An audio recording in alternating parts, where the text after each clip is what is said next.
Hi, it's Laura Gale Green with Why Zotero? Why should you use Zotero? Well, let's say I'm doing a paper on Mozart's Don Giovanni. I'm going to search the library catalog for it. Actually, Mozart and opera. Let's start big.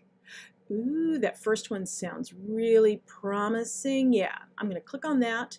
I'm going to click on the Zotero icon, which doesn't always play well with our library catalog, but I can choose Export to Zotero, and there it goes. It goes in my library for the class.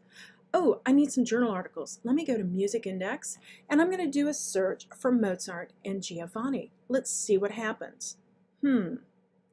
It's thinking for a moment. Ooh, over 2,000 articles? I need journal articles that are scholarly. That's what my professor says. Oh, that second one sounds really good. I want something on that aria.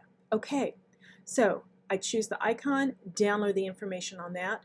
Ooh, there's a linked full text. I can read the article.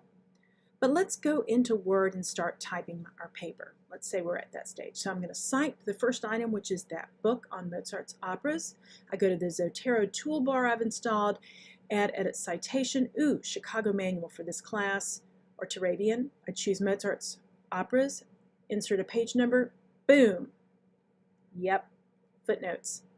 I'm going to cite the second one, that article, Qualities of Quantities, making up a page number for you. There you go. Oh, look, there it is in the footnotes. Okay, now I need to add a bibliography for my paper. Choose the Add Edit Bibliography feature, and boom, that's why Zotero. Come to my workshop Tuesday night, 8 to 9, Allen Music Library. Thanks for watching.